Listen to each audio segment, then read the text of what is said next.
Hey guys, tonight we begin with the fiery life and legacy of Boudica, the warrior queen of the Iceni, whose courage and fury shook the Roman Empire to its core. Her rebellion was bold, brutal, and unforgettable, a defining moment of resistance in ancient Britain. From being crowned queen to leading tens of thousands into battle, Boudica's life was a storm wrapped in iron and fire. So before you get comfortable, take a moment to like the video and subscribe. But only if you genuinely enjoy what I do here. And let me know in the comments where you're tuning in from and what time it is. It's always fascinating to see who's joining us from around the world. Now, dim the lights, maybe turn on a fan for that soft background hum, and let's ease into tonight's journey together. You are not born in a palace. There are no golden cradles or marble floors. You are born in a roundhouse, thatched roof, packed earth floor, smoke curling out of the hole in the ceiling like it's late for something. Outside, the wind hums across the moors. Inside, your mother hums something older. You are Iceni, born to the eastern edges of Britannia, a land the Romans will one day call a frontier, but which to you is simply home. There are no maps, only instincts. The rivers speak, the oaks stand tall, and the land feeds you when you respect it, and punishes you when you don't. As a child, you are not sheltered. You are wind-battered, mud-smeared, sun-warmed. You learn to ride before you walk properly. You learn the weight of a spear before you learn embroidery, which is just as well, since your embroidery looks like it lost a fight. Your parents encourage this. Daughters must be as sharp as sons, maybe sharper. Sons can be stupid and still inherit. Daughters have to earn it. The elders teach you stories, not from scrolls, but from memory. Tales of gods with antlers, queens with iron wills, and rivers that carry away cowards. You listen with wide eyes and a mouth full of honeyed oats. You don't just want to hear the stories. You want to be one. Your tribe lives close to the land and closer to rumour. You hear whispers of strange men with red cloaks and steel sandals landing to the south. They build roads where the earth didn't ask for them. They cut down sacred groves to make space for taxes. But they are far away. For now. You don't think about Rome. You think about horses. You think about the talk around your neck, bronze, heavy, passed down by the women who came before you. You think about your name, Boudica, and how it means victory. You smile at that. It feels more like a prophecy than a name. One day the Romans will know it too. But for now, you are still growing, still watching the fog roll in, still waiting for the story to begin. By the time you're 10, you've already learned two key truths of Iceni life. One, the Romans are always up to something, and two, if you don't learn to swing a blade, you may end up under one. You grow up surrounded by warriors, not polished soldiers with matching uniforms and synchronized marching like the Romans, but hardened fighters with wild hair, louder voices, and absolutely no sense of indoor volume. Armor is optional, scars are not. Your tutors are not scholars, they are survivors. Your lessons begin at dawn, not with arithmetic, but with a wooden sword and a bruised shin. You learn to block before you learn to breathe through your nose properly. Every meal comes with a side of training, whether it's dagger drills, spear throws, or dodging goats that seem personally offended by your existence. You're taught to ride by a man who's more horse than human and smells like he sleeps in hay, because he does. Your first mount is a shaggy pony with one eye and the attitude of a drunk badger. You bond immediately. But it's not all violence and livestock. You sit by the fire with the elders, listening to them argue about tribal matters with the same intensity one might reserve for life and death decisions. Spoiler, sometimes they are. You learn when to speak, when to listen, and how to roll your eyes politely behind someone's back. And then there are the druids, the local mystics, wrapped in robes and riddles, who insist on dragging you into rituals involving standing stones, sacred oaks, and long-winded poetry that may or may not be about you. One particularly dramatic elder insists you were chosen by the gods. You're not sure which gods or what for, but it sounds vaguely threatening. You grow into your name, Boudica, victory, and soon you are queen, not by birthright alone, but by alliance. You marry Prasutagus, the ruling king of the Iceni, a clever man, a cautious man, and importantly, a man who has learned to smile politely at Rome while gritting his teeth. Rome doesn't conquer all at once. Sometimes it offers contracts instead of swords. That's what happened to your husband. After an earlier revolt in 47 CE, not led by you yet, the Iceni agreed to become a client kingdom of Rome. A friend. You remain independent, in theory.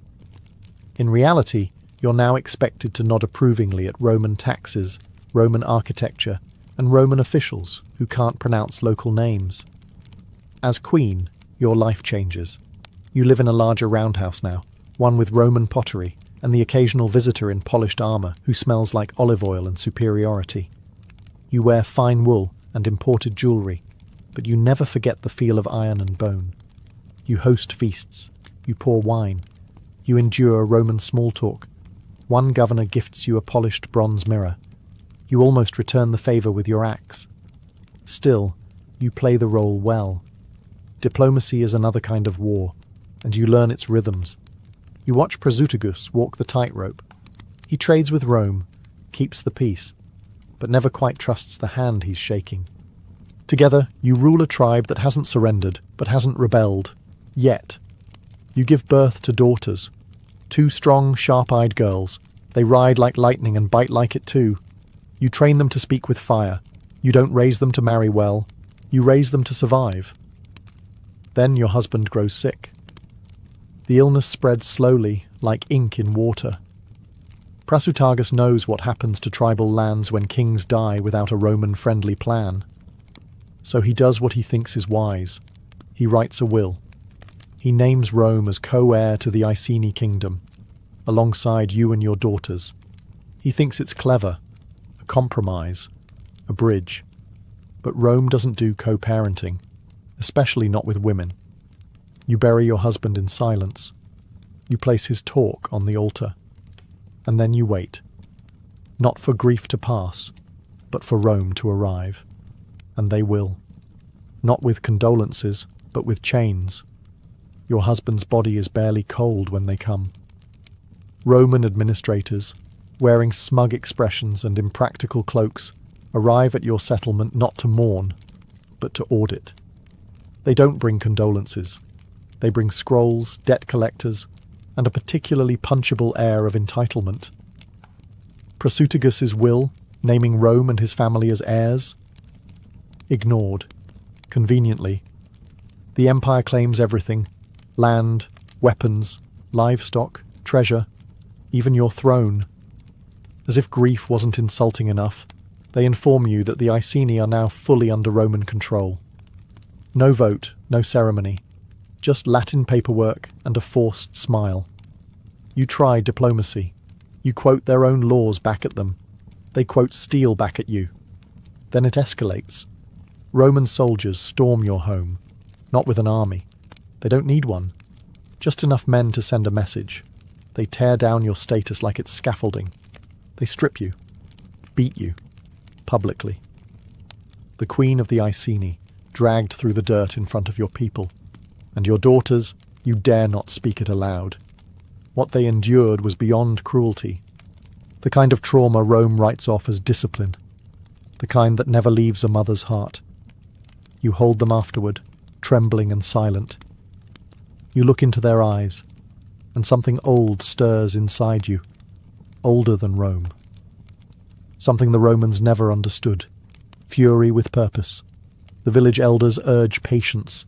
They fear Rome's retribution. They speak of survival, of waiting, of silence. You do not scream, not yet. But inside you a new oath is written. The Iceni are watching. Your people kneel beside you in the dirt, not in weakness, but in shared rage. This wasn't just an insult to you. This was a message to every Briton. You will bow, or we will break you. And you think, if they wanted you broken, they should have killed you. You don't rise for your own dignity. You rise because the land itself demands it. The ancestors demand it. The gods of oak and iron demand it. You rise because your daughters will never be anyone's spoils. And somewhere far away, Rome has no idea that they've just made their worst mistake. They said it was justice, order, policy, a necessary correction. But what you remember is the sound, the whip on your back, the silence of your people, the weight of your daughter's stares. Not full of fear, but something worse, understanding. Because they know this isn't about tribute, or land, or politics. It's about humiliation. You, Boudica, queen of the Iceni, dragged from your home and lashed like a thief in front of your tribe. Not executed. No, that would have made you a martyr. This is more efficient. You're alive, broken, visibly disgraced, meant to serve as a warning. But whoever authorized this had clearly never met an angry Briton. The scars on your back don't hurt as much as the memory of your daughters, what was done to them, what can't be undone. They are too young for vengeance, but you are not. And as the blood dries, you begin to calculate. You don't scream. You plot. You attend the tribal councils. You say little. You listen more. You gather the whispers of other tribes just as angry, just as bruised. The Trinovantes, the Catuvalauni, the Dobunni. Rome thinks you are all fractured, and they're right, but even a cracked rock can crush a man's skull if dropped from high enough. You begin speaking in metaphors. Fire, storm. The mother bear who loses her cubs. You do not demand war. You offer revenge as a natural consequence. The women hear you first, then the elders, then the warriors. You train in secret. Old weapons are reforged. The druids begin chanting at night. The gods are listening. So are the Roman spies. But by the time they understand what's building, it will be too late. You braid your daughter's hair with iron clasps. You sharpen your spear. You paint your face not for ceremony, but for war. One morning, you look in the river and don't see a queen. You see an executioner. Rome thought it was punishing you. What it actually did was give you the one thing no empire should ever hand its enemies. A reason. The wound has not healed. But now, it bleeds forward. You don't make speeches. Not at first. You don't need to. The people have seen your back. They've seen your daughters' faces. That's the only campaign poster you need. But war needs momentum, not just pain. So you ride. Village to village. Campfire to council fire. Your presence does the talking. Tall, fierce, wrapped in a wolf fur cloak, your red hair wild in the wind. Some say your eyes gleam like coals. That's an exaggeration. Probably. But you let them believe it. Fear travels faster than truth. You speak of freedom, but not in pretty metaphors. You remind them what the Romans did. To you. To them. You name the taxes, the floggings, the gods disrespected, the groves desecrated. You speak plainly, because rage doesn't need poetry. The tribes gather. First the Trinovantes, old enemies of Rome, then others. Britons who never trusted you before suddenly see you not as royalty, but as vengeance given flesh.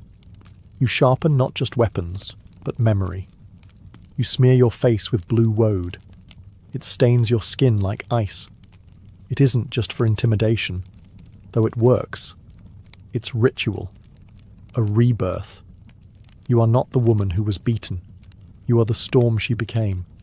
Your army grows, thousands upon thousands, peasants with sickles, warriors with blades, druids with eyes that stare too long. Even the old and lame bring something, food, horses, stories.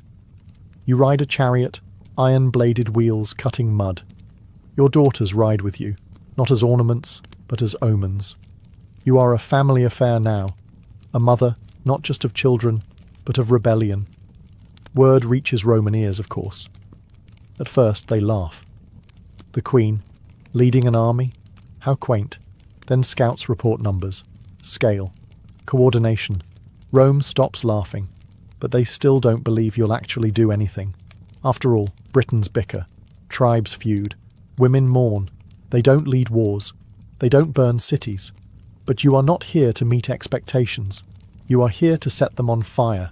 Smoke rises from your campfires. But soon, very soon, the smoke will rise from theirs. They keep coming. First in dozens, then hundreds, then thousands. They arrive on horseback, on foot, by cart and chariot. Some wear cloaks of wool.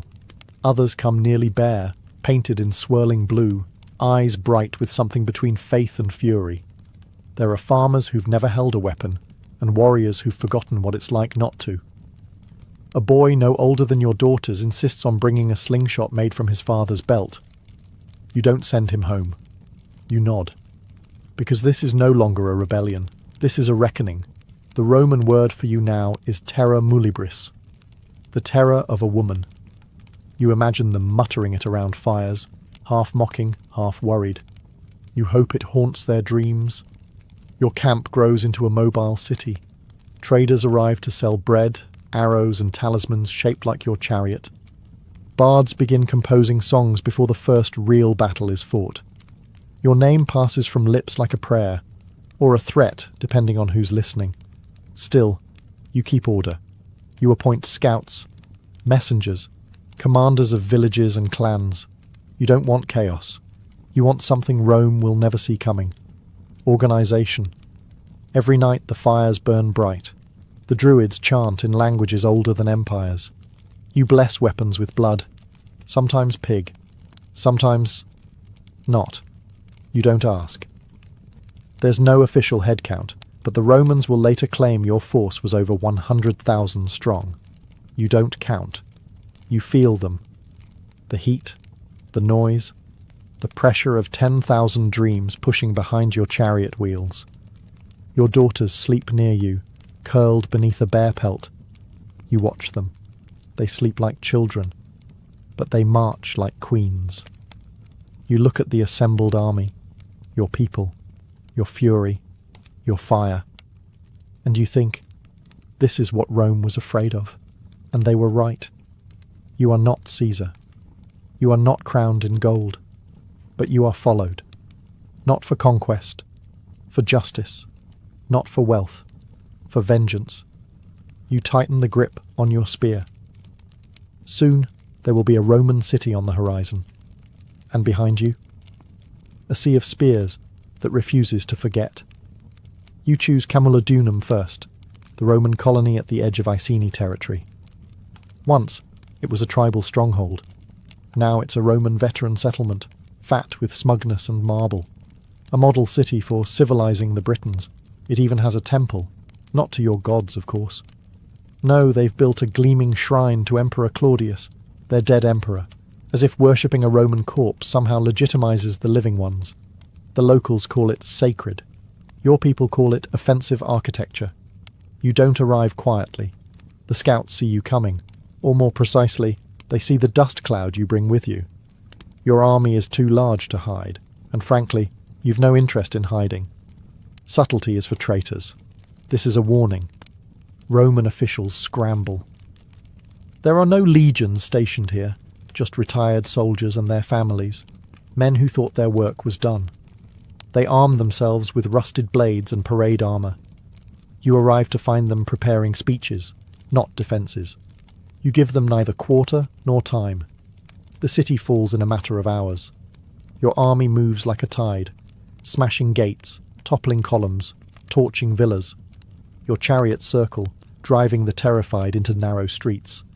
The Roman citizens scream for mercy. You remember screaming too once, but not today. The temple of Claudius is the last to fall. The defenders barricade themselves inside, praying to stone and plaster. It takes 2 days to burn it down, not because of resistance, but because the fire is slow and thorough, like your memory.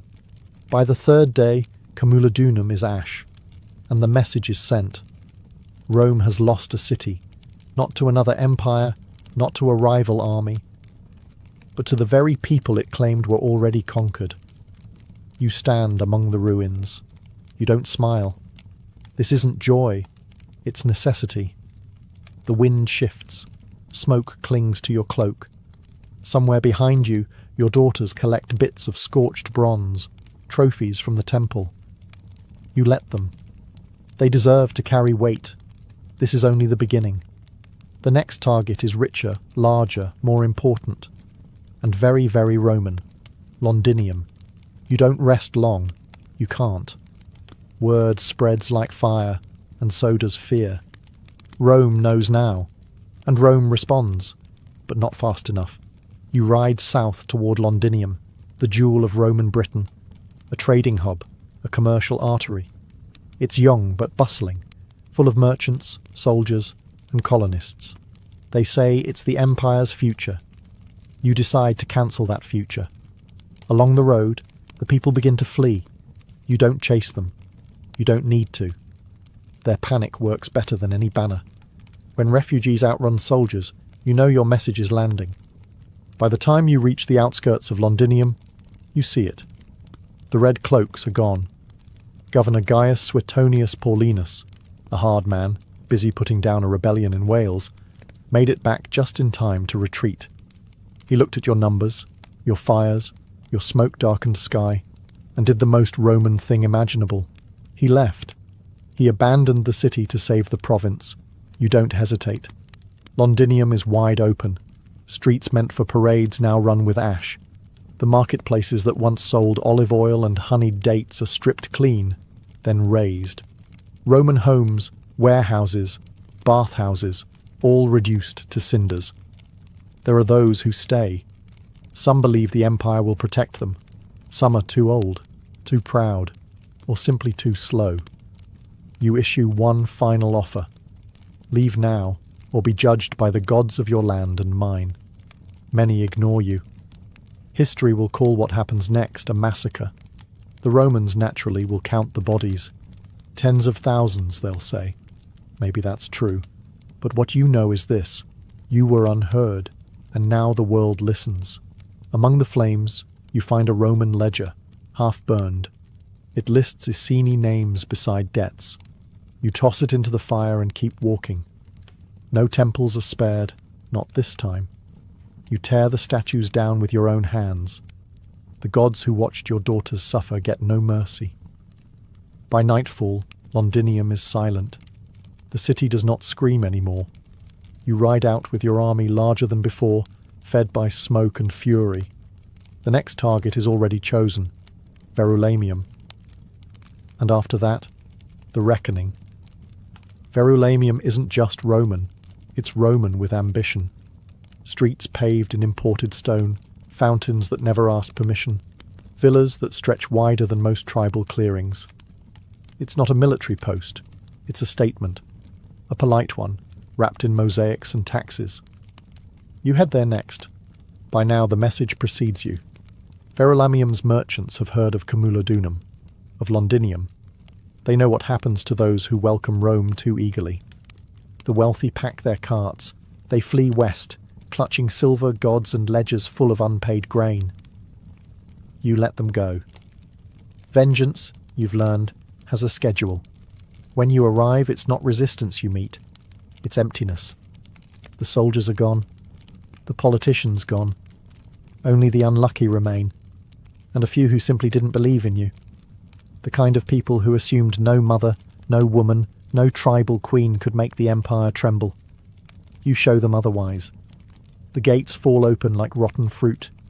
Your warriors pour through the streets. Flames follow. The town centre, once designed to awe, cracks and collapses under its own pride. The temple is empty, but you burn it anyway. The bathhouses hiss like dying snakes. Statues melt. Market stalls char.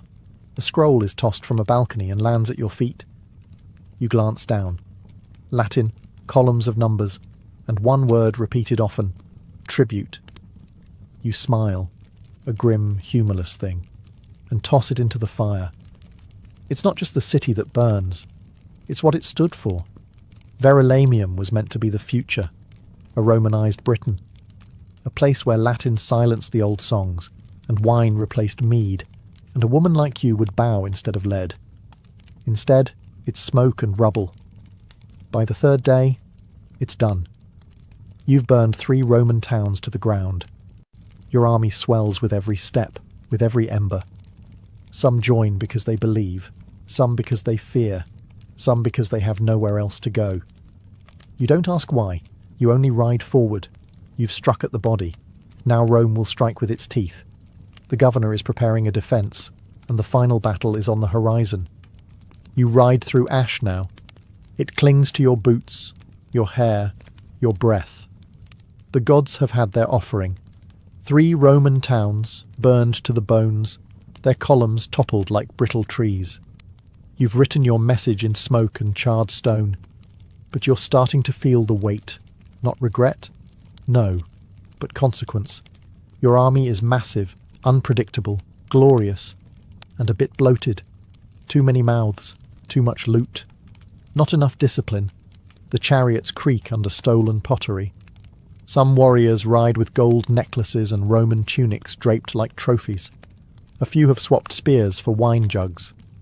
They cheer you still. They still chant your name. But it's changing. This army. It's no longer just vengeance. It's become movement, myth, momentum. And momentum has no brakes. You hear whispers. Some ask when you'll stop. Others ask why you haven't already marched on the Roman fortresses. And others, more honest, ask where the next loot will come from. Justice has followers, but treasure has investors. The Druids sense it too. They urge ritual, grounding, something to keep the centre from crumbling. You nod, but say little. Even you feel the tilt. You still ride at the front. Your daughters, hardened now, never leave your side. But when they sleep, you stare at the fire and count the days since it all began. You thought revenge would taste sharper, but instead, it tastes like iron and smoke. A bitter tea with no end. Rome is regrouping. Suetonius has returned from Wales with a real army this time. Hardened veterans, tight formations, real discipline. You hear he's chosen a battleground. A narrow valley with woods at his back. No flanks to outmaneuver. No place for your wild cavalry to sweep around. You've burned cities, but cities don't fight back. Now you'll face soldiers. Real ones. The ones who don't panic when you scream, who don't run at the sight of blue war paint or hear gods in the wind. You have numbers, tens of thousands, but he has precision. The Druids say the gods still favour you. The omens are still strong. But omens don't hold formation when the arrows start to fall. You've been marching forward for so long, it takes a moment to recognise what's happening. Rome is no longer retreating. They've chosen their ground, a tight, narrow valley flanked by forest and hills. No place for your chariots to manoeuvre. No room to flank. Just a corridor, a funnel, a trap. You approach with confidence. Why wouldn't you? Your army stretches the horizon. Farmers, warriors, druids, even former slaves marching with kitchen knives. You outnumber the Romans more than 10 to 1. The gods have favoured you this far. Why not again? But something about this field feels different. The Romans are waiting, not panicking, not scrambling. Their shields are polished. Their formations are tight. You can't even see their faces. Just walls of iron and silence. They aren't running. They're ready. You line up your forces. Banners rise. The war horns blare. Your daughters ride beside you, their eyes fierce and bright. You call out to the sky. A prayer, a scream, a declaration. Then you charge, and the Roman wall doesn't move. Your warriors slam into it like waves against a cliff. Again and again. The sound is thunder. Spears snapping, shields crashing, voices cracking. But their line holds. It always holds. The valley works against you. Your numbers clog the field. There's no room to manoeuvre, to retreat, even to breathe. Your own men become the wall that pins you in place. And then, the counterstrike. Rome doesn't just defend, it advances, slowly, cruelly, perfectly timed, like clockwork with swords. The wedge formations pierce your lines. The cavalry swings in. What began as a charge becomes a crush, a rout, a slaughter. You scream until your throat goes hoarse. You try to reach the front to pull your daughters back, but the press is too thick, the chariot's jammed, the bodies too many. You didn't expect this. Not here. Not like this. The wind that once carried fire now carries ash and the sound of falling spears. This is not a battle. It is a reversal. The Romans have remembered who they are, and they are done running. You stay until the end, even as the screams fade and the earth turns red beneath your feet. Even as the sky fills not with divine fire, but with crows. Even as your warriors, those who once sang your name like a war drum, fall one by one beneath the Roman blades. You do not run. You dismount when your chariot can go no farther. You draw your blade, iron, dulled at the edge, but still sharp enough for this. You find your daughters amid the crush. They're alive, bloodied, breathing. You press your foreheads together. No words, just recognition, shared fire, shared end. The Druids are already dead, their chants drowned by steel. Your army? Gone. Some trampled, others broken, others fleeing into the woods. Rome does not chase. It doesn't have to. The battle was surgical, brutal in its efficiency, a lesson written in flesh. You brought a tidal wave. They brought a dam, and it held. You retreat only when you must, slipping into the trees like a shadow. You find a hollow not far from the battlefield. Quiet, untouched, your daughters with you. The three of you sit beneath a twisted yew. You watch the branches sway, slow and heavy, like the breathing of the land itself. This wasn't just a defeat. It was the end of something older than Rome. The old gods, the old ways, the dream of a Britain that could belong to itself. They will write that you poisoned yourself, that you chose death over capture. Maybe that's true. Maybe not. No one will ever really know. What matters is this. You didn't die on your knees. You didn't die silent. You rose, you burned, you fought. You gave the empire a scar it would never forget.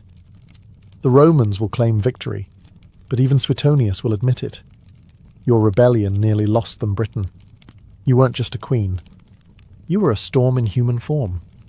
And even after your body returns to the earth, the name Boudica will echo, through fear, through fire, through every woman who refuses to be forgotten. The battlefield is quiet now. Suetonius, the Roman governor, surveys the carnage. His men collect weapons, strip bodies, pile the dead. Efficient, grim work. History demands records. And Rome, ever practical, begins rewriting before the blood has even dried. They call it a victory. Of course they do. They say Boudica died honourably, or dishonourably, or disappeared. No one agrees. Tacitus claims she took poison. Cassius Dio suggests illness. Some say she rode into the mist and became legend. A nice story, easy to market. But Rome prefers closure, something footnotable. Your daughters vanish from the record entirely, which is Rome's way of admitting you scared them. Britain remains under Roman control, but it's different now. The empire doesn't build new temples to Claudius. It tightens the reins, fortifies the settlements, garrisons more troops. They rule, yes, but cautiously. With the occasional glance over the shoulder, they'll pretend you were a fluke, a moment, an outburst. But moments don't burn cities. Outbursts don't rally nations. You became the one thing Rome couldn't annex, a myth. Years pass, centuries. The empire collapses as all empires do, but your name survives, passed in whispers through British woods, carved into stones, sung in halls lit by fire and defiance. They turn you into a symbol, sometimes a queen, sometimes a goddess, sometimes a mother of the nation. The Victorians, always sentimental, will build a bronze statue of you in London. Chariot wheels spinning, daughters by your side, forever frozen just before the charge. You, who nearly broke the empire, reduced to tourist inspiration. But you don't mind. because myths are stubborn, and fire, even once extinguished, leaves behind heat. In every rebellion your shadow lingers. In every march your footsteps echo. In every woman told to sit down and stay quiet, there's a whisper. Boudica did not. History tries to bury you beneath the ruins of your defeat, but it never quite manages to keep the earth still. You are not gone. You are rooted. And the ashes? They're fertile. Let's begin with the smoke. Thin, curling, persistent. It rises slowly through the still air of a sacred hall, the kind of place built with silence in mind. You are in ancient Mesopotamia, or perhaps Egypt, or maybe a temple in India. It doesn't matter much. The practice is nearly the same. Here, fragrance is not luxury, it is necessity. Priests, barefoot and robed, carry small clay burners or bronze censers, filled with glowing embers. Upon these, they drop resin, beads of hardened tree sap, gathered from distant lands, frankincense, with its bright citrus edge, myrrh, darker, earthy, almost bitter. The moment it touches the coal, it sizzles, then smokes, then perfumes. The air is no longer air, it is sanctified. In the temples of Egypt, they took this further. A blend known as kaifi was meticulously prepared, a mix of over a dozen ingredients, wine, honey, raisins, juniper, and cinnamon among them. It wasn't cooked during the day. It was prepared at dusk, when the coolness allowed aromas to rise more gently. Kaifi wasn't just a fragrance, it was a ritual in itself. The making of it was prayer. The burning of it was offering. The smell of it was believed to calm the gods and the dead. In ancient India, sandalwood and camphor played similar roles. In Greece, temples burned aromatic woods and resins to accompany hymns. In early Israelite tradition, the burning of incense was dictated by exact measurements. Too much, or the wrong mixture, was considered dangerous. Divine things had rules. Why all this attention to smell? Because for the ancients, scent was a pathway, a road from the mortal to the divine. Unlike statues or songs, scent is invisible and lingers. It travels in all directions. It reaches you even if you close your eyes. To ancient peoples, that made it sacred. So the temples remained fragrant, constantly, not just during ceremony. The air itself became an offering. A place could smell holy. And if a place could smell holy, then maybe, just maybe, you could too. Now breathe in, as if you were standing there, and exhale. Let the smoke rise and fade. Now let us drift east, to the warm shores of Egypt, to the glittering city of Alexandria. Imagine the breeze coming off the Mediterranean, salty, warm, heavy with jasmine and sandalwood. Cleopatra, Queen of the Nile, ruler, linguist, alchemist of seduction, did not simply wear perfume. She crafted legend from it. Cleopatra understood something few rulers truly grasped. The nose remembers. Long after gold has dulled and words have faded, scent lingers. It clings to memory. So she used it, not only to entice, but to command. She wasn't merely perfumed, she was an experience. According to the Roman historian Plutarch, Cleopatra once had the sails of her royal barge soaked in perfume, oils of rose and cinnamon, so that her arrival could be detected by scent alone, long before she came into view.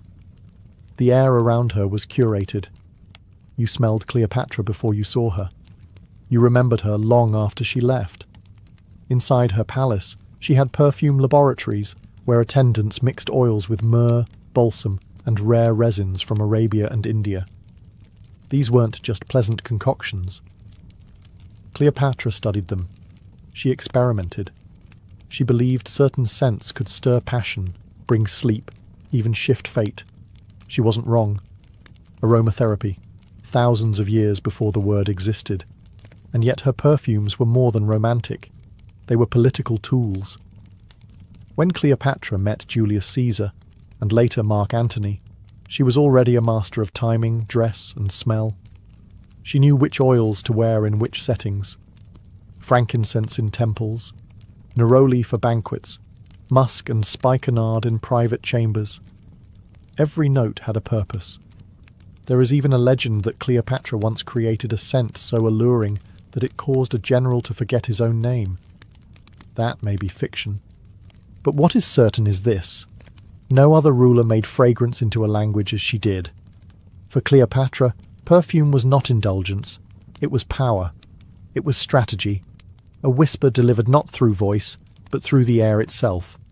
So tonight, if your room is still, imagine her walking past. You won't hear her, but perhaps you'll smell rose and cinnamon and honeyed wind, and that will be enough. Now let the breeze take us to the marble courtyards of Greece and Rome, lands of columns, scrolls, and long philosophical walks. But tonight we do not come for debate, we come for fragrance. The Greeks approached scent with curiosity. They believed aroma was more than decoration. It shaped behaviour, even morality. Hippocrates, the father of medicine, recommended aromatic baths and massages to maintain balance in the body and mind. For him, rosemary oil wasn't just pleasant, it was medicinal. Sandalwood soothed, myrrh purified, scent aligned the soul, but not everyone agreed. The philosopher Plato looked at perfume with suspicion. In his view, perfume softened character, made one lazy, indulgent. A strong citizen, he argued, should smell like hard work, like olive oil and wisdom, not exotic spices. And yet, in practice, most Greeks ignored him. Fragrance remained popular at banquets, weddings, and athletic festivals. Wreaths of lavender or mint were worn on the head, not just for style, but to keep the mind alert. Then came the Romans, and they didn't just adopt Greek perfumes. They escalated the entire affair. Romans perfumed everything. They bathed in rosewater, scented their clothes with saffron, and even sprinkled perfumed dust on banquet floors, so that each footstep released fragrance. At grand feasts, guests were anointed with oils between courses. Some wealthy Romans had fountains that sprayed perfumed water into the air. The Emperor Nero once ordered an entire ceiling to rain rose petals and myrrh onto his guests. And yet, even the Romans argued about excess. Seneca the Younger, a Stoic philosopher, complained that the baths reeked of too many perfumes, not of man, he said, but of a bouquet. To him, virtue did not wear cologne. Still, perfumes remained deeply embedded in Roman life, in romance, ritual, and death. Perfume bottles made of glass, alabaster, or clay were buried with the dead. Scent was not just for the living, it was for remembrance. In both Greece and Rome, perfumes walked the line between luxury and necessity, virtue and vice. They were invisible yet powerful, capable of changing the mood of a room or the memory of a moment. Now we drift further back in time, to the cradle of civilization, where rivers cradle reeds and the ziggurats rise like steps to the heavens, ancient Mesopotamia, Sumer, Akkad, Babylon. Long before Cleopatra's perfumed sails or Roman rosewater fountains, people here were already obsessed with scent. In clay tablets dating back over 4,000 years, we find recipes for perfumes. Some were dedicated to gods, others to kings. These early perfumers used crushed herbs, resins, and flowers, mixed into animal fats or pressed oils. Myrrh, cypress, calamus root. Even cedar, ground into paste. These were not random mixtures. They followed proportions, methods. They wrote it all down in cuneiform, the first known perfume manuals. Scent was deeply tied to status. The priests of the great temples anointed statues of deities daily, not with water, but with sacred oils. To neglect the scenting of a god's statue was considered sacrilege. Fragrance maintained cosmic order. That which smelled good was pure. That which stank was chaos. In Babylon, the hanging gardens may or may not have existed, but aromatic plants like coriander, thyme, and roses certainly did. The palace gardens weren't just for food or beauty. They were perfume factories. As the wind blew through them, the air itself became an extension of power. perfume also played a role in courtship. In Assyrian records, men of status sent perfumed garments or oil-soaked handkerchiefs as gifts. These gestures spoke volumes without a word. "I smell like wealth," they said. "I am worth remembering." Mesopotamian burial rites also included perfume. The body was washed with oils, the tomb filled with scented goods. In life, scent was status. In death, it was dignity. They believed fragrance might help the spirit transition, gently. And then there were the merchants. Babylonian traders travelled far for spices and resin. The scent trade was one of the earliest global networks, linking the Indus Valley, Arabia, and Egypt in a quiet, fragrant economy.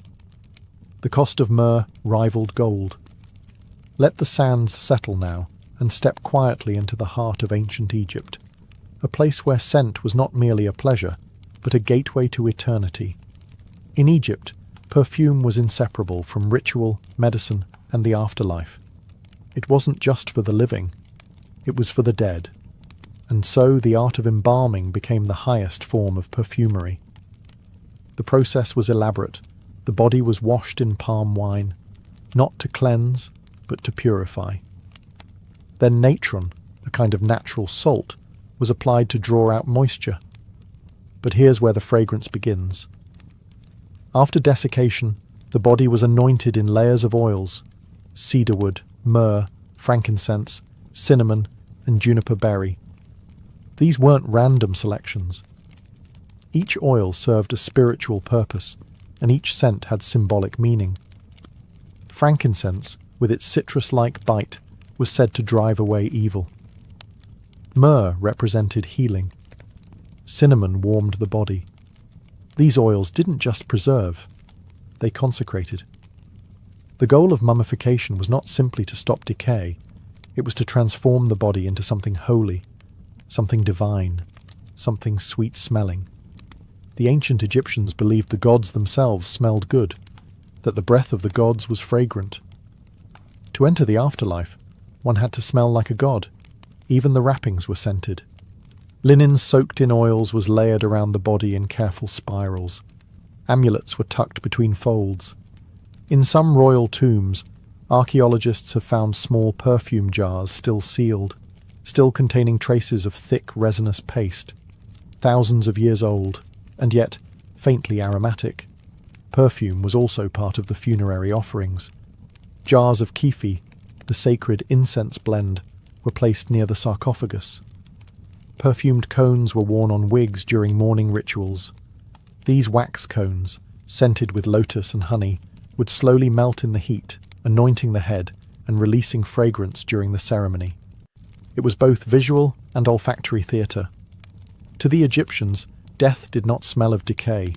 It smelled of myrrh, of pine resin, of eternity. Let us follow the trail now, not of armies or empires, but of fragrance, invisible, persistent, and profoundly valuable. This is the story of the spice routes, arteries of ancient trade where perfume was born, bottled and sent drifting across civilizations. Long before perfumes were mass-produced, their ingredients had to be hunted, harvested and hauled, sometimes over thousands of miles. Myrrh from the Horn of Africa, cinnamon from Sri Lanka, spikenard from the Himalayas, frankincense from southern Arabia, where trees bled golden resin. These weren't just exotic aromas, they were currency. The demand was constant. Babylon wanted frankincense, Egypt needed myrrh, Greece adored rose oil, Rome demanded everything. But none of these civilizations had all the ingredients. So merchants set out, by camel caravan, by ox cart, by fragile ship. They crossed blistering deserts and stormy seas, their cargo sealed in clay pots or goatskin pouches. Perfume ingredients were precious and perishable. A single cracked jar of oil could ruin a merchant's fortune. But the rewards? Enormous. In some periods, a pound of cinnamon was worth more than silver. Along these routes, ideas travelled too.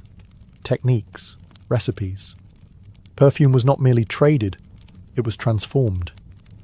In India, perfumers experimented with distillation.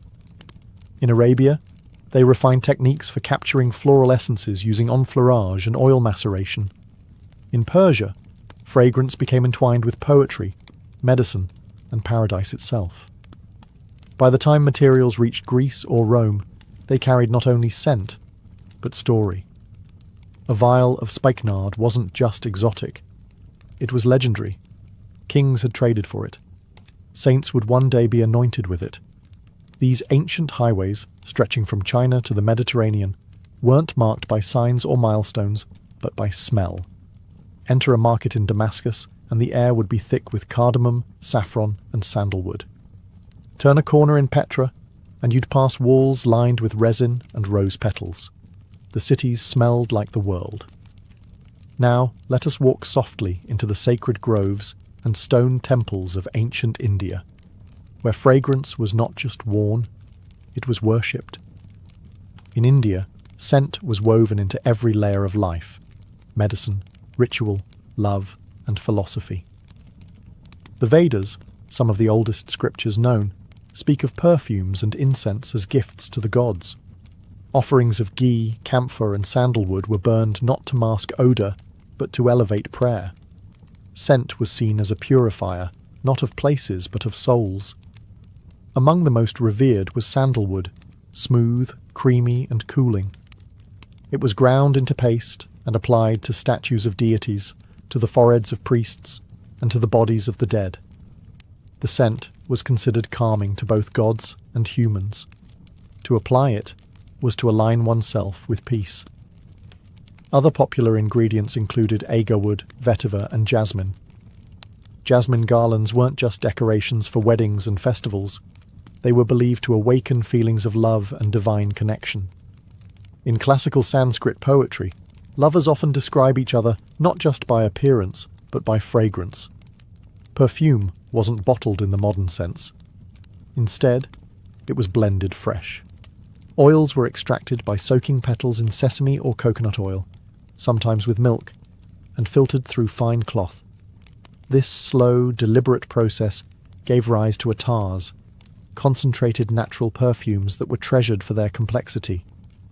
But perhaps the most remarkable aspect of Indian perfumery was its link to meditation and healing. In the system of Ayurveda, certain smells were said to balance the body's energies, known as doshas. For example, cooling vetiver soothed inflammation, warming cinnamon stirred sluggish circulation. The nose, in this philosophy, was the entrance to the brain, and therefore the gateway to consciousness itself. Incense, too, was central. In temple halls, thin sticks of dhupa smoke coiled toward the ceiling, carrying prayers upward. In homes, families lit incense at dawn and dusk, welcoming and releasing the day. Even now, millions continue the ritual, quietly, reverently, without a word. Let us now cross into ancient China, a land of balance, silence, and subtle beauty. Here, scent was not loud or lavish. It whispered. It drifted gently, like calligraphy in the air. In early Chinese culture, perfume was not about adornment or seduction. It was about harmony. Scent aligned the spirit with nature and brought the inner world into balance with the outer one. It was philosophy, not fashion. The ancient Chinese used incense far more than oils. Oils were considered too strong, too assertive. Incense, on the other hand, had discipline. It could be measured, timed, and shaped. Thin coils burned for hours, marking the passage of the day. In Buddhist temples, monks used sandalwood and agarwood incense to focus their meditation. The soft smoke served as both clock and compass, leading the mind inward. Confucian scholars, too, were deeply devoted to incense. A quiet study would not be considered complete without a bronze censer gently smoking in the corner. The scent was thought to cleanse the mind before study or writing. It wasn't decoration, it was preparation. In Taoist practice, fragrance symbolized qi, the vital energy of life. If your surroundings smelled wrong, your body was probably imbalanced. Aromatic herbs like cassia bark, star anise, and clove were prescribed not only to improve scent, but to restore health. Fragrance, medicine, and spirit were all one. Even clothing was scented. Small pouches called jiangnang were worn at the waist, filled with fragrant herbs. These weren't just pleasant, they were protective. It was believed that wearing herbs like mugwort and patchouli could ward off illness and evil. During the Tang and Song dynasties, such sachets became an art form, embroidered, jewelled, and gifted during festivals. Perfume was also used in poetry.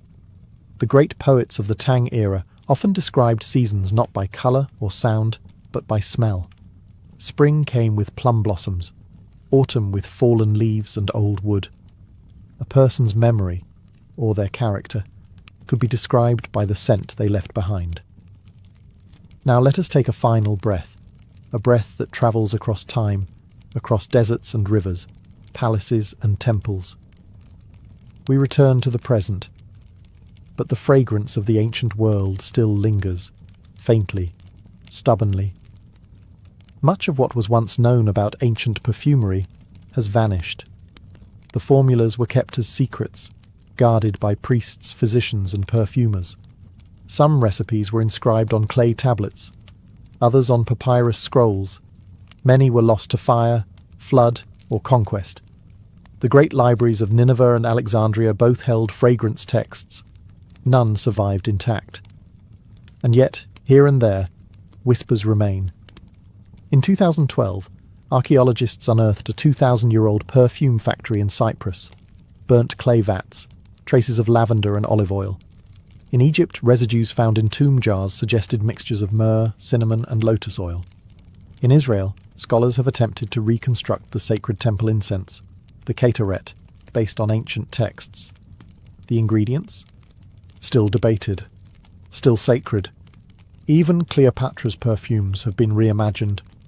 A team of researchers in 2019 claimed to reproduce one of her signature blends, based on ancient recipes and residue from Egyptian perfume bottles. The result? Dark, spicy, earthy, long-lasting. Not the kind of perfume found in modern shops, but something deeper, something older. Perfume, after all, is memory suspended in oil. It tells stories silently. You cannot hold it, yet it holds you. One drop can carry 1,000 years. Today, the descendants of those ancient scents live on, in rituals, in medicine, in flowers pressed between pages. Modern perfumers still use oud from agar wood, just as in China. They still use myrrh and frankincense, just as in Mesopotamia. Rose oil, still expensive, still beloved, just as Cleopatra favoured. Even the idea of scent as sacred remains. Lighting incense before meditation, spraying perfume before a special evening, washing a loved one's hands in rose water. These gestures are ancient. We just forgot how ancient. It began with a sound, not the clank of chains or the bark of a hound, but something softer, a whisper, passed from one person to another under cover of darkness, behind cabin doors and church pews. It wasn't a name or a threat. It was a direction. North. In the early 1800s, enslaved African Americans began fleeing the plantations of the American South, not just with desperate hope, but with help. The Underground Railroad was not an actual railroad. There were no tracks, no trains. It was a hidden web of people, places, and plans, routes carved into memory, safe houses disguised as ordinary farms, barn lofts with trapdoors, false-bottom wagons, cellars behind walls, conductors, often free black Americans, white abolitionists, or formerly enslaved people themselves, guided runaways on foot, by night, using only the stars, especially the North Star, to navigate. They crossed swamps, rivers, and forests. They slept in haystacks and hollow trees. And they knew that one wrong knock could mean capture or death. Yet the system worked, and it spread. Word of mouth became the most powerful signal, using songs, quilts, and code words to mark houses that could be trusted. A lantern in a certain window, a particular flower planted out front. Everything meant something. It wasn't centralized. There were no headquarters. It was a living organism. built on bravery, shaped by secrecy. And it relied entirely on trust. A person risking everything to run had to rely on strangers, in strange lands, with no certainty of safety. And yet they ran. By the mid-1800s, the Underground Railroad stretched from the Deep South to northern states like Ohio and Pennsylvania, and even farther, to Canada, where US laws could not reach. Thousands of people escaped through this invisible network, and behind every escape was an untold number of quiet heroes, farmers, ministers, teachers, and families who opened their doors, shared their bread, and risked imprisonment for the sake of a stranger's freedom. It was not an act of rebellion, but of conscience, of humanity. In the silence of those nights, footsteps moved through cornfields and creeks, inching toward freedom. The railroad didn't run on steam. It ran on hope and whispers. She stood barely 5 feet tall, with a soft voice and a scar on her head that never let her sleep through the night.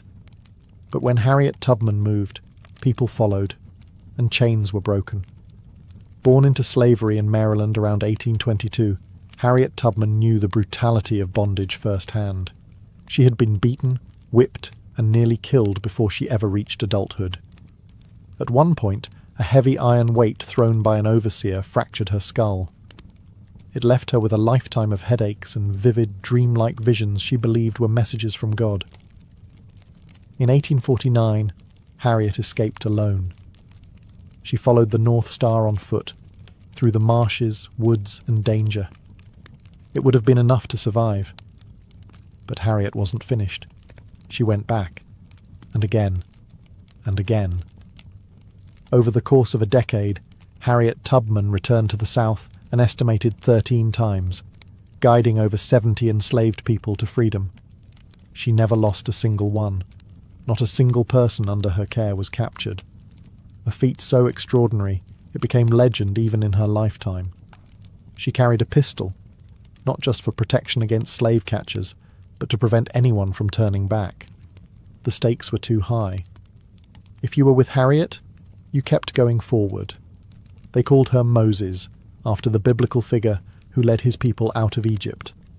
Like Moses, she relied on faith, but also on precise planning, uncanny timing, and trusted allies. She knew which homes to stop at, which rivers to cross, and which towns to avoid. She moved at night, using songs and bird calls to communicate in code. Harriet Tubman eventually became one of the most wanted women in the South. A $40,000 reward was once offered for her capture, an astronomical sum for the time, but no one ever turned her in. Later she would work as a nurse, a Union Army spy, and a suffragist. But it was her time on the Underground Railroad that shaped her legend, not as a myth, but as a symbol of what one person can do against a system built to crush them. Harriet Tubman did not free half a nation. She simply refused to leave anyone behind. There were no printed maps, no train schedules, no road signs that read, "Freedom, next exit." The Underground Railroad was built entirely on memory, trust, and silence. Every turn of the path had to be remembered, not written. Every safe house had to look like any other farmhouse on the outside, and something entirely different within. Routes varied depending on the time, region, and threat level. Some ran through dense forests of the Carolinas, others followed the rivers of Ohio, or the winding roads of Pennsylvania. For many, the final destination was Canada, where US law could not drag them back. But getting there meant navigating through hundreds of miles of slave patrols, bounty hunters, and betrayal. That's where the genius of the system came in. Safe houses, known as stations, were often homes of abolitionists, Quakers, free black families, or sympathetic farmers. These homes might contain hidden rooms behind staircases, trapdoors in kitchen floors, or false walls that led to candle-lit cellars. Some even used hollowed-out wagons with false bottoms to transport passengers during the day. The people who guided escapees from one safe location to another were called conductors. They memorized entire networks, landmarks, friendly homes, dangerous areas, and often risked arrest or worse if caught.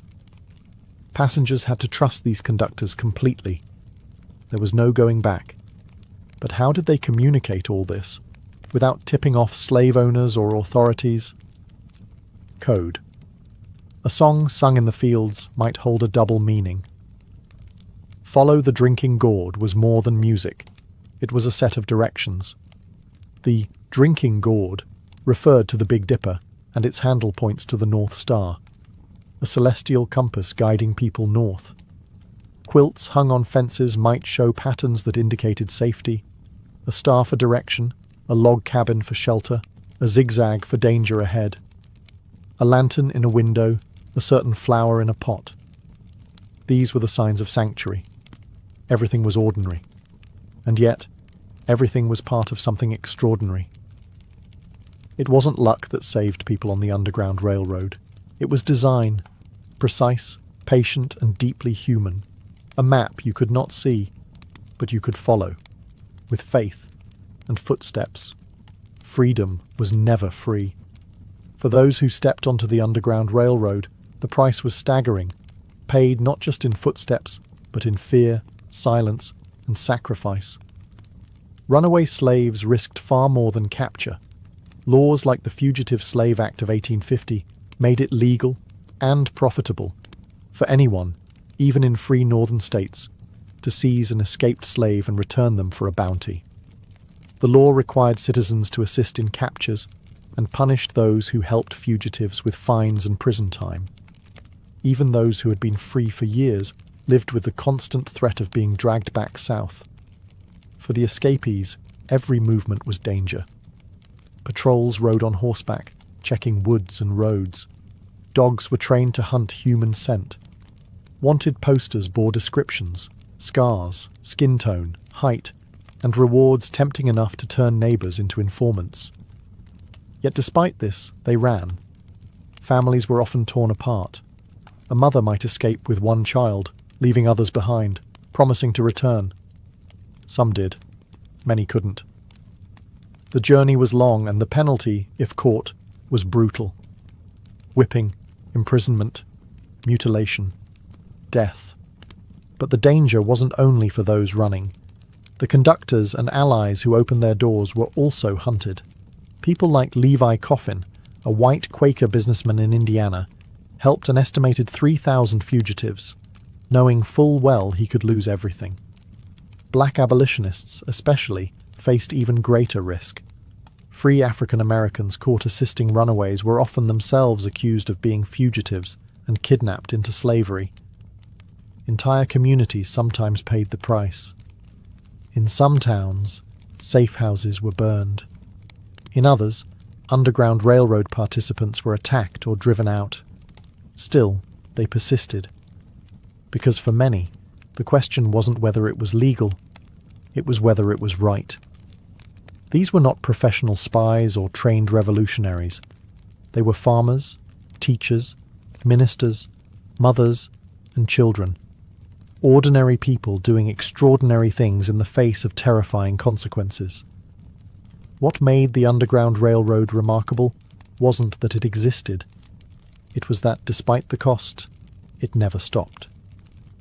Every lantern lit in a window was an act of defiance. Every door opened was a quiet revolution. And every step taken toward freedom was a step into danger willingly embraced. In the heart of many southern and northern black communities, there stood one building that was more than just a place of worship. It was shelter, it was strategy, it was signal. The church. For those fleeing slavery, and for those helping them, the black church was both fortress and flame, sacred in more ways than one. While slave owners allowed some religious gatherings, they often restricted unsupervised worship, fearing what they called Negro spirituals might stir rebellion. And they weren't wrong. Those songs carried more than faith. They carried information. Swing Low, Sweet Chariot wasn't just a hymn. It was a message that a chariot, a conductor or wagon, was coming soon to take someone home, code for a journey north. Wade in the Water advised fugitives to travel through rivers and streams, not just to escape dogs, but to erase scent. Songs like these were sung slowly, gently, in rhythm with labour, appearing harmless, even soothing, to white overseers. But among the enslaved, they passed instructions right under watchful eyes. Church basements, especially in the north, often became hiding places. Rooms tucked beneath the sanctuary, where food and bedding were hidden behind choir robes and hymnals. Ministers sometimes served as conductors, using their sermons to alert congregants about upcoming movements or dangers, cloaked in biblical language that doubled as operational briefings. In Philadelphia, Mother Bethel AME Church, the first African Methodist Episcopal church in the US, became a cornerstone of abolitionist activity. In Ohio, churches along the border became known as stations, not just for their sermons, but for their secret back rooms and sympathetic members. Even in the South, where risks were highest, prayer meetings and hush arbors deep in the woods allowed enslaved people to gather, share songs, and pass information. They used rhythm and rhyme to remember complex instructions in a world where reading could cost you your life. The church gave more than shelter. It gave a voice. It gave songs. It gave hope wrapped in harmony. And so, as the sun went down and the fields grew still, voices would rise softly in the dark. It sounded like praise. But it was also a plan. The Underground Railroad was not built by any one group, race, or region. It was held together by a fragile alliance of farmers, ministers, schoolteachers, sailors, and shopkeepers, each risking their safety, their families, and often their lives for a cause greater than themselves: freedom. Some were well known, like William Still, a free black man in Philadelphia who is often called the father of the Underground Railroad. As chairman of the Vigilance Committee, he recorded names, dates, and stories of those who passed through his care. His records became one of the most valuable historical documents we have today. But he didn't keep them for fame. He kept them so families might one day find each other again. Then there was Levi Coffin, a white Quaker merchant in Indiana, whose home became known as the Grand Central Station of the Underground Railroad. With his wife Catherine, he helped thousands of fugitives. Their home had hidden compartments, fake walls, and always an extra pot on the stove. Levi never hid his efforts, though many begged him to stop. He simply said, "I knew my duty." But for every known name, there were dozens more we'll never hear about. Unnamed women who sewed disguises, children who stood watch at the window, sailors who hid fugitives in ship holds, and innkeepers who left keys under stones. Abolitionist newspapers printed subtle messages and updates. Couriers delivered letters in code. Some white Southern allies even helped people escape under the noses of their own families and neighbours. These helpers didn't always agree politically or religiously. Some were deeply devout. Others were simply driven by a sense of right and wrong that could not be silenced. They didn't need to be perfect. They just needed to act. And they did. The Underground Railroad wasn't fueled by institutions or armies. It was powered by ordinary people doing the right thing quietly, over and over again. They didn't ask for credit. They just left a door unlocked, lit a lantern, gave a meal, whispered, "Go now," and vanished into history, leaving only freedom in their wake. For many who rode the invisible rails of the Underground Railroad, freedom didn't come with the first step out of the plantation, nor with the last safe house in Ohio. It came across a border, one that marked more than just geography. It marked safety.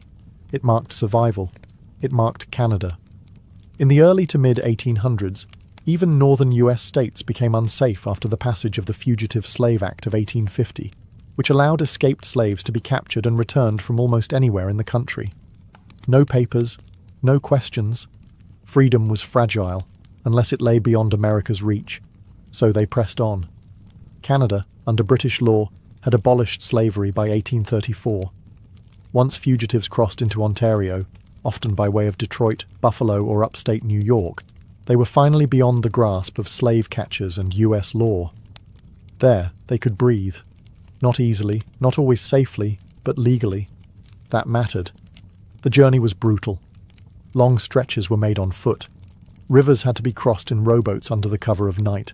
Some fugitives bribed ferrymen, others waited for ice to form before walking across. Each crossing was a gamble. And yet, they came. By some estimates, 30,000 to 40,000 formerly enslaved people made it to Canada. Entire communities formed in places like Windsor, St. Catharines, Buxton, and Toronto. There were schools, churches, businesses. Black Canadians began publishing newspapers, founding anti-slavery societies, and advocating for civil rights, not just for themselves, but for those still in bondage back south. Harriet Tubman herself lived in St. Catharines for several years, using it as a base for her return trips into the US to rescue others. For her and many others, Canada wasn't the end. It was a beginning, but it wasn't a paradise. Racism and economic hardship still existed. Black settlers were often segregated and given the hardest, lowest-paying jobs. But they were not property. They were not hunted. And that difference meant everything. So imagine the moment. Your feet touch foreign soil. Your heart is still racing. You turn and look behind, across the river, across the past, then forward. For the first time in your life, no one owns you. You are free, and the stars are still overhead. The Underground Railroad didn't just change lives, it rattled the foundations of a slaveholding society, and that society fought back. To Southern slave owners, every successful escape was more than lost property. It was a crack in the wall of their power. Their wealth, laws, and way of life all relied on one brutal fact. People were treated as things, and the Underground Railroad shattered that illusion, one step at a time. So they struck back with fear. Posters offering rewards for fugitives became a common sight. $100, $500, even $1,000 for a man, woman, or child, returned dead or alive. Slave catchers, some sanctioned by law, others simply bounty hunters, roamed northern states with dogs, pistols, and forged paperwork. Free black Americans were often kidnapped off the street and sold back into slavery under false claims. To make escape even harder, Congress passed the Fugitive Slave Act of 1850, the most draconian version yet. It forced northern officials and citizens to aid in recaptures. Judges were paid more for ruling in favour of slaveholders, and anyone who assisted an escape, even with bread or shelter, could face fines and jail. The law turned even free states into hunting grounds. Cities like Boston and Philadelphia became battlegrounds between slave catchers and anti-slavery activists. In some cases, mobs broke into courthouses to rescue captured fugitives before they could be sent south. The South, meanwhile, painted the Underground Railroad as criminal conspiracy. Pro-slavery newspapers accused northern abolitionists of stealing property and inciting rebellion. Rumours of insurrection spread fear and were sometimes used to justify brutal crackdowns on enslaved communities. And yet, the railroad pressed on, because the very intensity of the backlash only deepened the resolve of its operators. They dug tunnels, added false walls, built tighter networks. Some moved further north, into Canada, to avoid the growing reach of federal enforcement. The resistance didn't stop the railroad. It revealed just how powerful it had become. Every capture sparked outrage, every escape gave hope, and every clash over fugitive slaves pushed the nation closer to a breaking point, one that would erupt soon enough in civil war. But before the armies marched and the battle flags flew, there were whispers and wagons, and the quiet rebellion of ordinary people doing what the law forbade and what conscience demanded. The Civil War came, and with it, the Emancipation Proclamation, the fall of the Confederacy, and the legal end of slavery in the United States. But long before Lincoln signed a single document, long before armies clashed at Antietam or Gettysburg, freedom was already being claimed in secret, by torchlight, by footstep, by those who ran, and those who reached back to help others follow. The Underground Railroad was never a building, a monument, or a government program.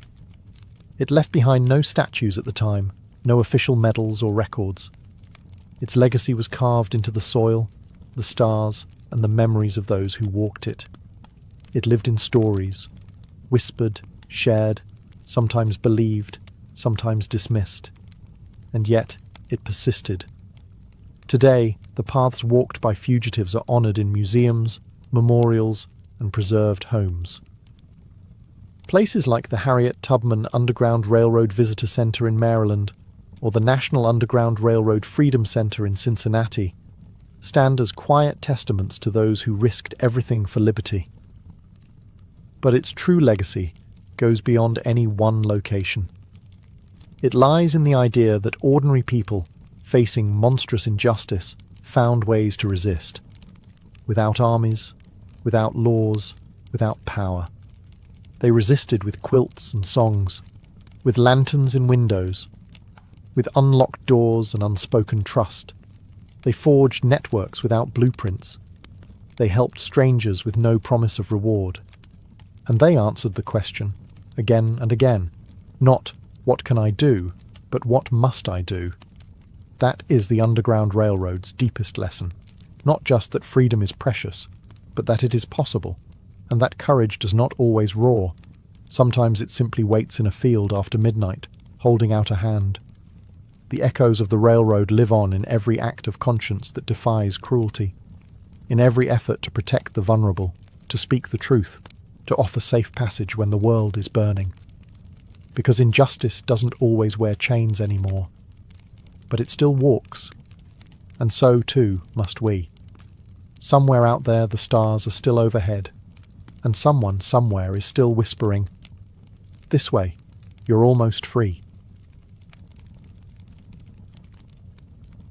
Inuit mythology does not come to life with lightning bolts or golden thrones. It emerges slowly, like breath on frost. It lives in the snow, in the silence, in the spaces where words are few and meaning is deep. These stories were not written on paper. They were carved into memory, shaped by wind, and carried across generations by voice and firelight. Inuit people have inhabited the Arctic for thousands of years, a world of vast white landscapes, shifting ice, and long, unbroken nights. In this frozen world, survival depends on deep respect for nature. So too does their mythology. Their stories aren't simply entertainment. They are lessons: how to live, how to hunt, how to honour the balance between humans, animals, and spirits. The line between the natural and the supernatural is thin. The wind can whisper, the ocean can breathe, the animals can hear your thoughts. Unlike many mythologies that separate gods from mortals, Inuit tales are more intimate. The spirits live among the people. They watch, they guide. Sometimes they punish. They are not distant. They are personal.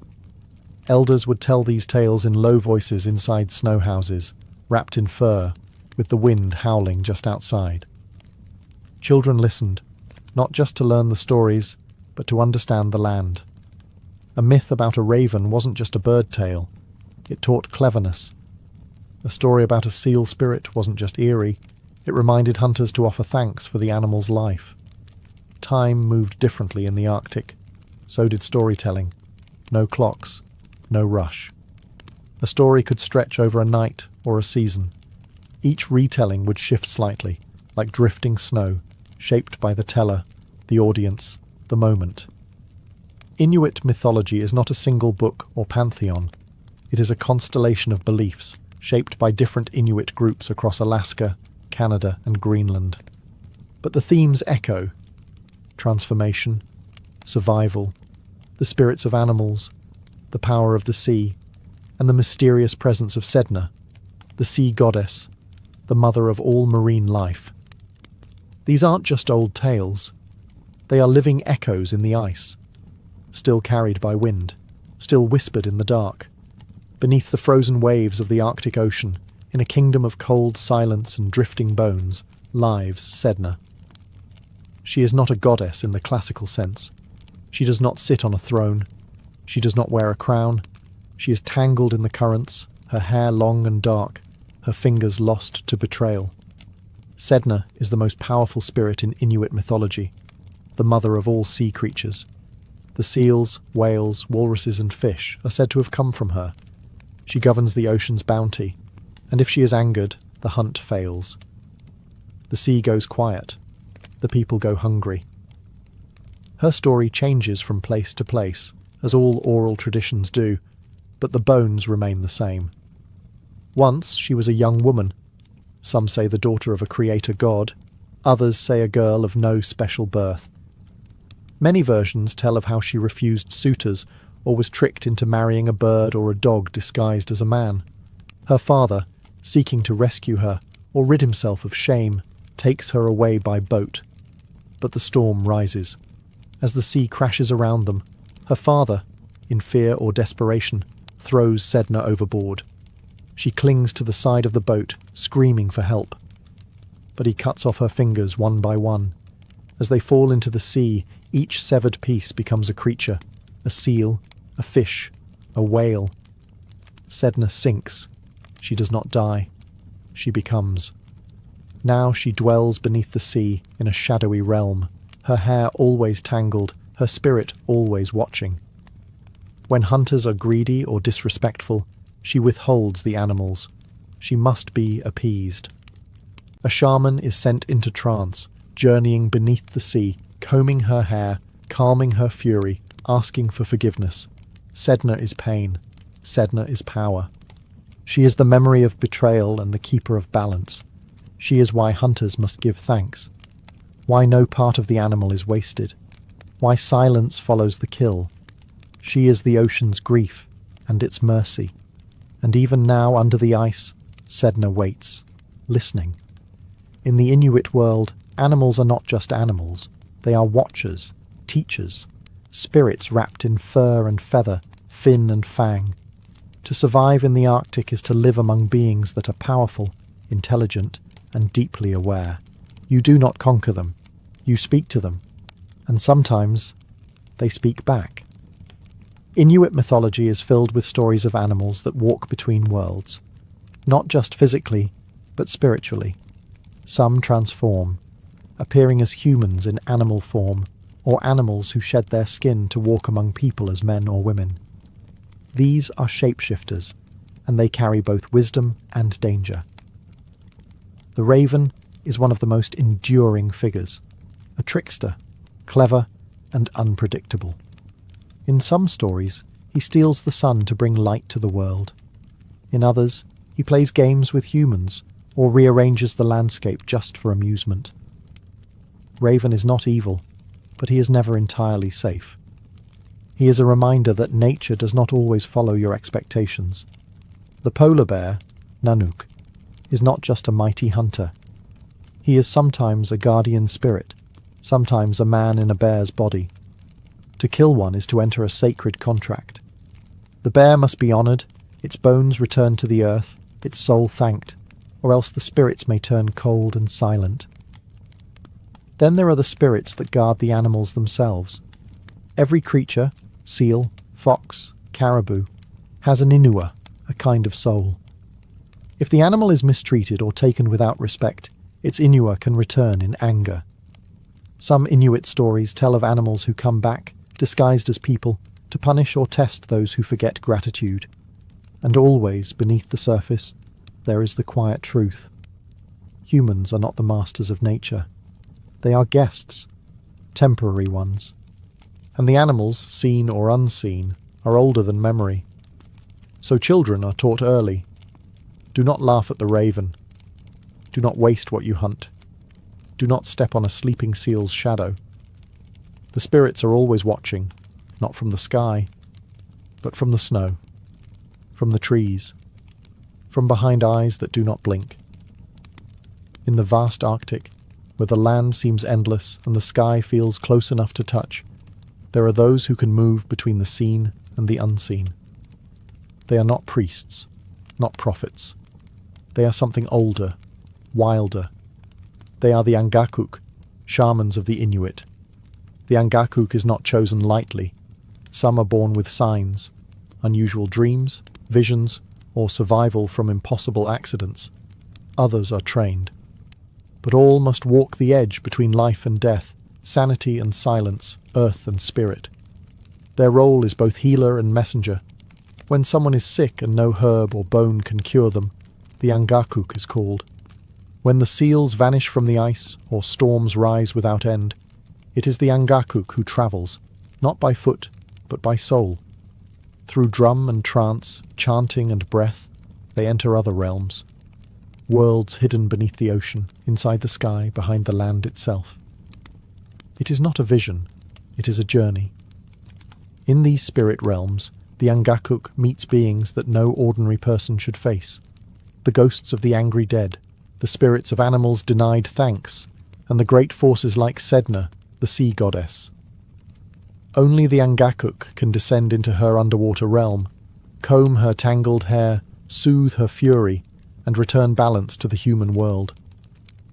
But the price is heavy. The Angakuk often lives apart, respected, but not always trusted. Their dreams are strange. Their eyes see too much, and they carry burdens others cannot. They know which child will fall sick before the symptoms appear. They hear voices when the wind is still. They are not gods. They make mistakes. And some, it is said, become corrupted, using their powers for personal gain or failing to return from the spirit journey. These fallen shamans are feared. Their names are rarely spoken. Still, in times of trouble, it is the Angakuk who is called. They sit by the fire, close their eyes, and slip away, across ice, into darkness, toward the heart of the unseen. Not everyone believes in spirits, but when the food vanishes, when the child won't wake, when the sea turns black, everyone listens. In the Arctic night, when the snow is still and the dogs refuse to bark, the elders say to keep your voice low, not because of wolves, not because of wind, but because the dead are listening. Inuit mythology does not draw a firm line between life and death. The dead are not gone.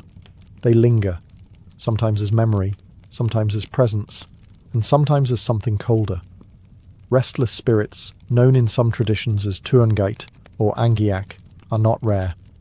They can be angry, hungry, lost, and when the living break old taboos, they return. What kind of taboos? There are many. Ancient rules passed down, not always explained, but always followed. Never whistle at the northern lights. Never cook certain animals in the same pot. Never speak the name of the recently dead too soon. These acts might invite spirits back before they are ready, or before they've gone. The dead must be respected.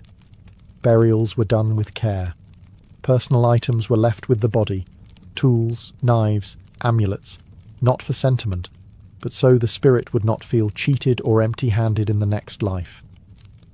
Graves were often built with stones piled high, both to protect the body and to remind the living. Something sacred lies beneath. But even then, spirits sometimes wander. Some return out of love, a mother to watch over her child, a hunter to guide his family.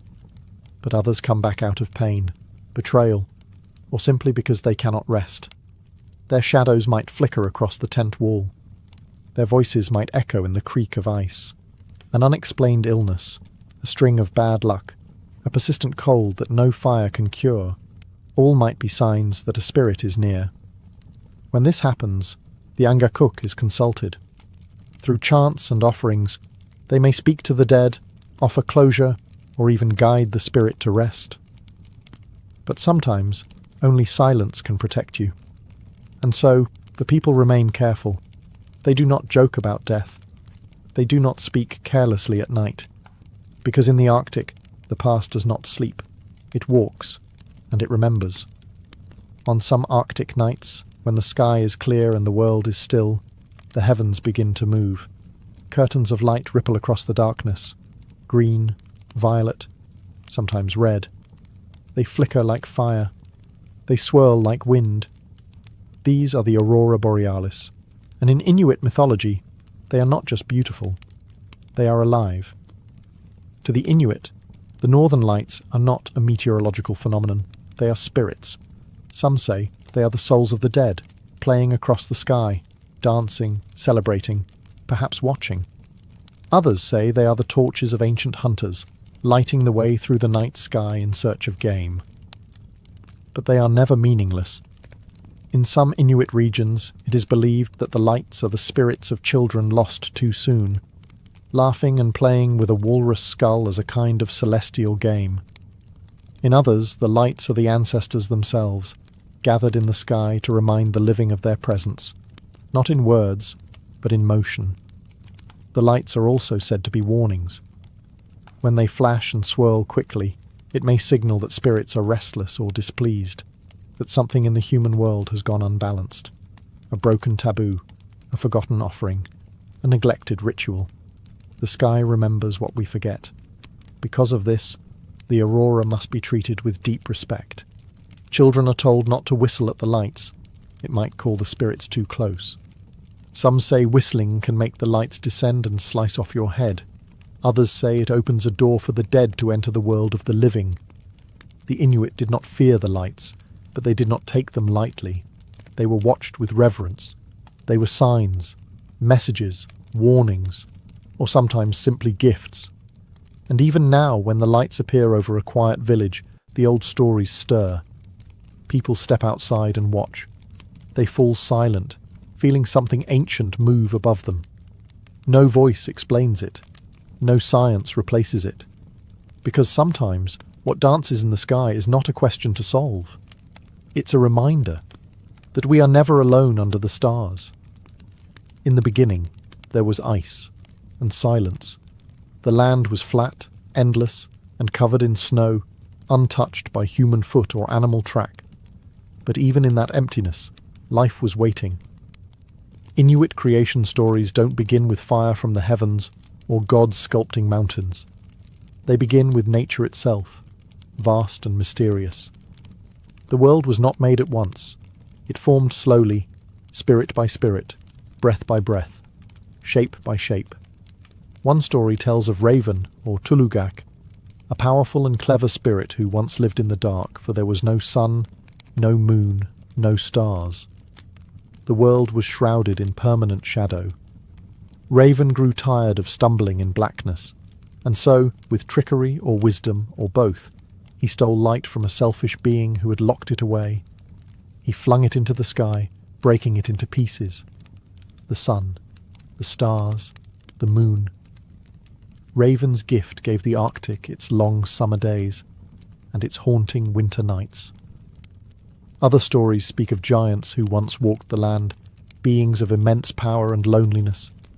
These giants shaped mountains with their hands, carved rivers with their footprints, and filled the oceans with their tears. Eventually they faded, but their bones became the land. Their breath became the wind. There are also tales of two brothers, spirits who argued over how to make the world. One brother created caribou, sleek, fast, and wild, but the other said they would be too hard to hunt. So he made them weaker, and a balance was formed. These stories remind listeners that the world is not perfect. It is negotiated. Everything has its cost. Creation, in Inuit belief, is not a one-time event. It is ongoing. Every hunt, every storm, every birth and death, these continue the shaping. The land listens, the sea shifts, the world is not finished, and humans, we are not masters, we are guests. To live in the Arctic is to live in a world still forming, still speaking. You cannot own this place, but if you are quiet, you might understand it. Just a little. Inuit myths are more than entertainment. They are survival guides. Woven through every tale is a warning, a lesson, a truth. Not the kind printed in books or delivered by rulers, but truths shaped by ice, hunger, and silence. Stories that teach not just how to live, but how to stay alive. These are morality tales with teeth. Take, for example, the story of the Kalupiluit, a creature that lives beneath the ice, in frigid Arctic waters. It waits silently beneath cracks and breathing holes, listening. It wears a parka. Its fingers are long. Its eyes, too large. And if a child strays too close to the shore, the Kalupiluit reaches up, pulls them under, and keeps them forever. This isn't just a ghost story. It's a lesson. Don't wander alone. Don't go near thin ice. The Calapiluit watches where your parents cannot. Or consider the tale of the Mahaha, a thin, icy demon who stalks in the cold, grinning and giggling. It doesn't kill with claws or clubs. It tickles. With long fingers, it tickles its victims until they freeze or stop breathing. Absurd? Maybe. But it teaches caution. Never take the silence of the Arctic for safety. Some dangers come smiling. Then there are stories about dishonoring animals. Hunters who waste meat, mock their prey, or forget rituals. In these tales, the animals return as spirits, sometimes in dreams, sometimes in storms. They take revenge or simply vanish, leaving the people to starve. The lesson is simple: survive with respect. Gratitude is not optional. Even Sedna's tale, brutal and haunting, is a lesson about consequences, about betrayal, imbalance, and the deep cost of greed and fear. Her pain becomes the ocean's hunger. Her anger becomes the reason for failed hunts. You do not anger Sedna. You do not forget to give back. Inuit morality isn't about commandments or written laws. It is lived knowledge, shaped by hardship, and passed down through whisper and song. The stories feel strange to outsiders. Dark, cold, often cruel.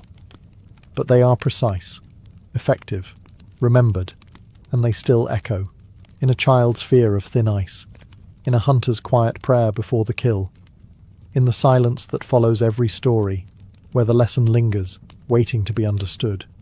The world has changed. The snowmobiles have replaced dog sleds. Satellites cross the sky where once only stars danced.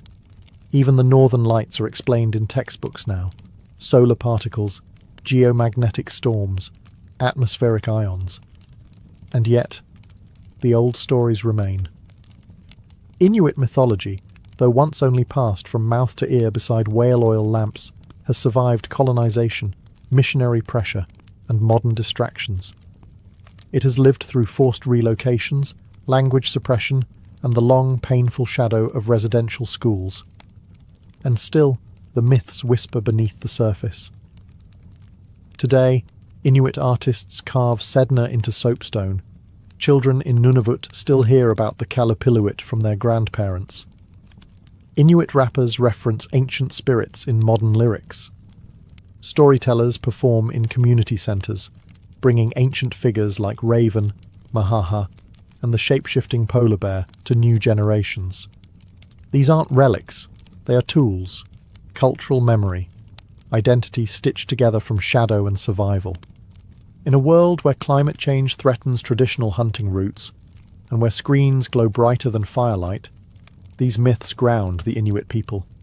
They remind them, and anyone listening, that human beings are not separate from nature, that the land has rules, that spirits still walk quietly alongside us. Modern Inuit leaders, scholars, and elders have taken up the task of preserving not just the myths, but the language and rhythm of storytelling itself. Because the stories lose power when translated into the cold shapes of colonial tongues. The syllables of Inuktitut carry meanings that English cannot. Yet even in translation, the stories pulse. They speak of resilience, of grief, of the hard beauty of survival. And though the world may try to categorize them as folklore, superstition, or bedtime stories, the Inuit know better. These are not just stories. They are maps of who they are, of where they've been, of what they carry. So if you ever find yourself in the Arctic, far from the lights and noise of the south, pause for a moment. Let the wind pass. Listen to the ice groan, the snow shift, the sky move. You might hear a story in that silence, old, unfinished, still breathing, just like the people who told it.